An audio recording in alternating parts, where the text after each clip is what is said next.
What's up everybody, Arrg the Pirate here, and today I'm gonna go over the version 43 changes.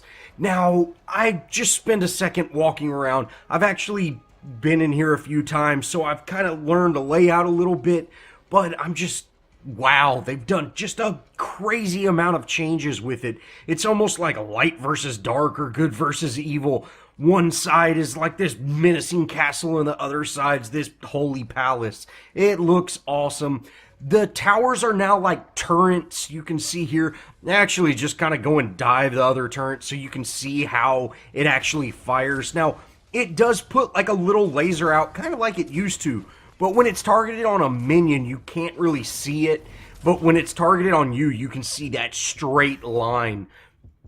I do wish that the towers were a little higher, because I have gotten to some engagements where I don't realize the towers are hitting me because, you know, that straight line is, if you're facing it, it can be hard to see.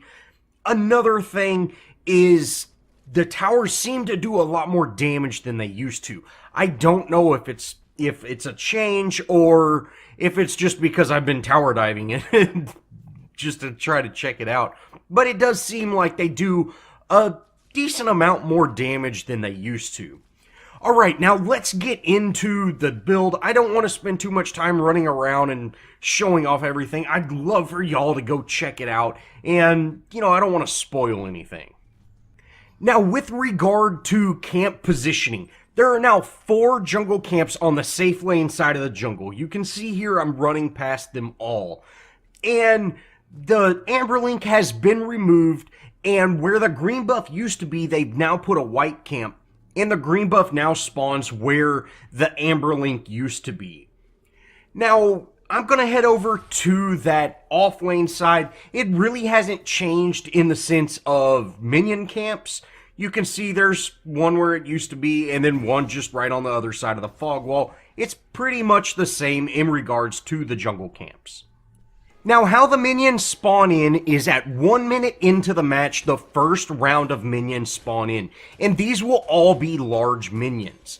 And then every 90 seconds after that, so at 2 minutes and 30 seconds, at 4 minutes, at 5 minutes and 30 seconds, and so on, an additional minion will spawn in.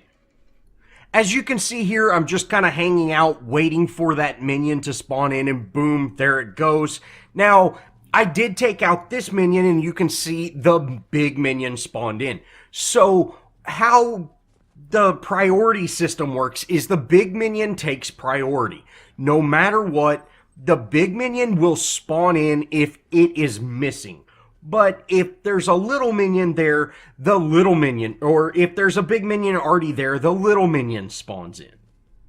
Now here, a few minutes into the match, I head over to this other camp and I take out the large and one of the small minions. And you'll be able to see that priority system where the big minion spawns in if he's missing at that 90-second interval. One thing to note about the minion camps is they do a lot more damage than they used to. So AFK farming is not as much of a thing. You do have to watch your health because they can hurt you. Now there can only be 3 minions total, like I said. So this kind of changes how the jungler needs to function.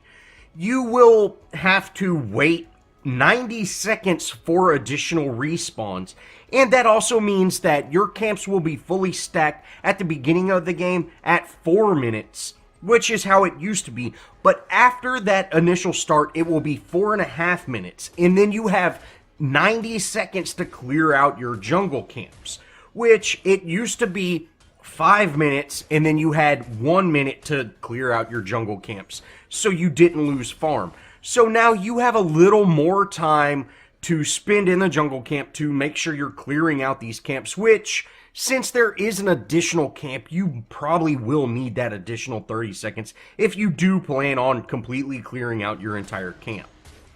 Now, as for the gold buff spawns in at 90 seconds from the, initial start of the game. So that's 30 seconds after the first wave of minions. And then it spawns in after you down it 3 minutes later. So not a real big change. We've, kind of had the same thing with the green buff. It's just changed the position, and you can see here it does seem to take a little bit more damage to actually down that green minion. So be prepared to spend a little more time taking out that green minion, and you might not want to get down to half health when you actually engage on him. Now, raptors still spawn in at 7 minutes, and we do get that notification when buffs and raptors and prime are spawning in. You can actually see it on the screen. I'll put a little arrow, and that just really allows you to see, hey, they're spawning in. You have 10 seconds from when you receive that notification to the actual event happening. But you can see right there, 7 minutes in, the raptors spawn. Alright, next, let's talk mid lane. Now, there have not really been any mid lane changes other than visual. I do kind of feel the choke points have been widened. That might just be me, seeing these new visuals. It might feel a little bit different. But the choke points do seem a little bit bigger. The fog walls are definitely more noticeable, that bright purpley pink color. And you still don't do very much damage to the towers. Now, I am playing in a bot match on the easiest difficulty. That's why that minion wave pushed all the way up. I just didn't want to deal with ganks or just deal with the enemies. I kind of wanted to run around and look at things. Now, there are still 8 fog walls, 4 on each side.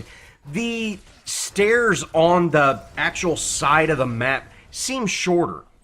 And as you can see here, I'm going to go head up to this little staircase. It might just be me again, but it does seem a lot shorter. The map is brighter, it's prettier. There's so many visual things that it's kind of hard to go, oh yeah, that's the exact same, or it's different. But the ramps on the sides do seem a lot shorter. It almost seems like you could actually get to the top if you had a hero that, has some verticality. So someone like Wukong, or, I am playing Gideon, but I didn't even try it out. But it does seem like you might be able to actually make that jump from the bottom. Now, the river buffs do seem a little bit closer, and I actually go over here to test out if you can secure that river buff from the top like you used to be able to. So, go ahead, throw my rock. Now you can't. And I scoot up a little bit so I can actually see the river buff.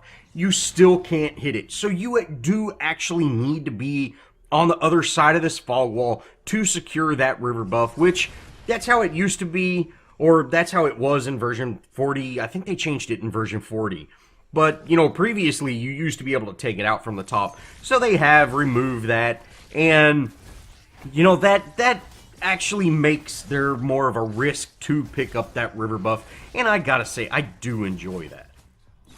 Next, let's talk about the off lane, or safe lane, whatever side you want to say you're on. I'm not going to go play both heroes. I did try, and it just made the video too long. So let's just kind of do an overview of both sides. Now, there is a spot where you can jump over, just over this white camp. And if you're Wukong, you can actually use your little pole vault ability to get over that. So it does add a little bit more way to escape. Most of your offlaners do have some sort of escape, like Fang or Wukong or Kalari, even Greystone. You might be able to use that to jump across. Now, if you are at gold, you can see there, I was actually able to make it all the way to the Raptor Pit. So, it's now much easier to escape if you are one of those vertical heroes. Your ADCs are not going to be able to follow you all the way. And I go ahead and run up to this second tier, or that little ramp, and you can actually see I can make it all the way into the Raptor Pit as Wukong. Now, most heroes are not going to be able to do that.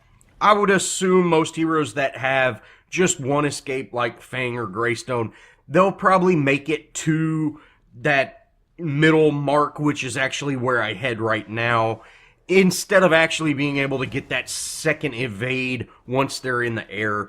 So, you can make it here, and then, hey, you might even be able to jump through and head this way. That really, psych out your enemy, or, just completely escape them.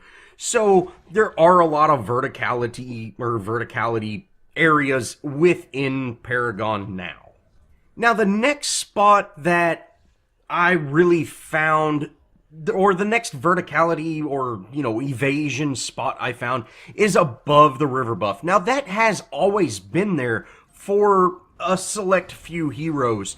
And you can see I can actually jump over it, from the river to this camp in the middle. But you can actually also jump the other way. And when you're heading the other way, the wall is much lower, so you can see it's very simple to jump over it.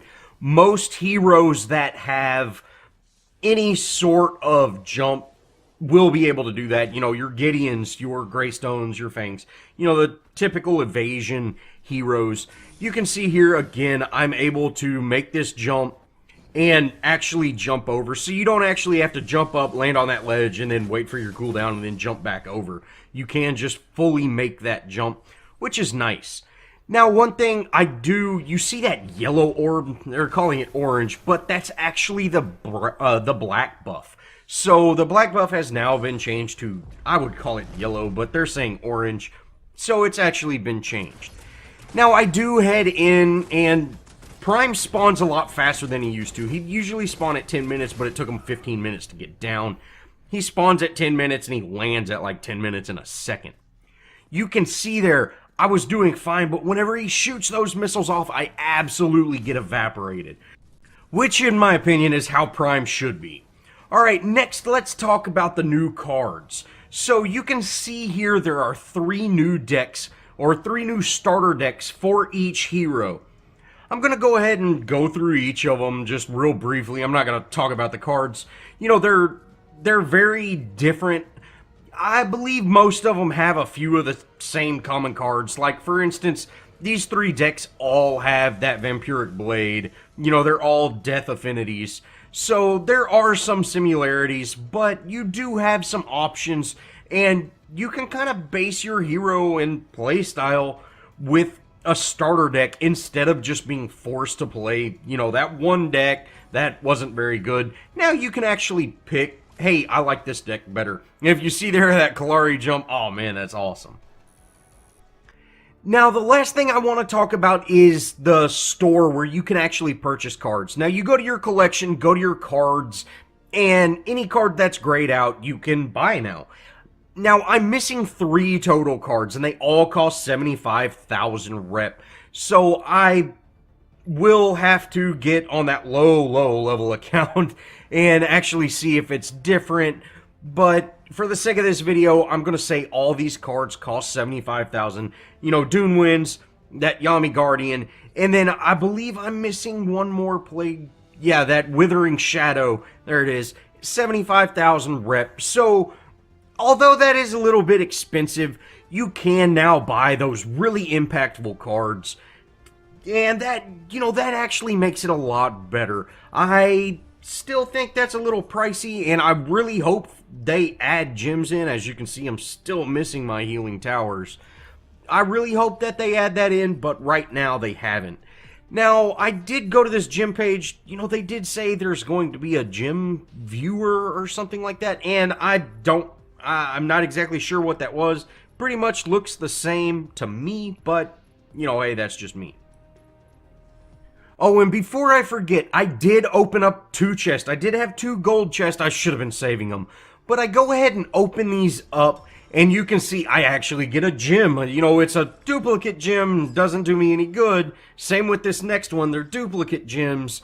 But I do get gems, and then, there's a third, and it's still a duplicate.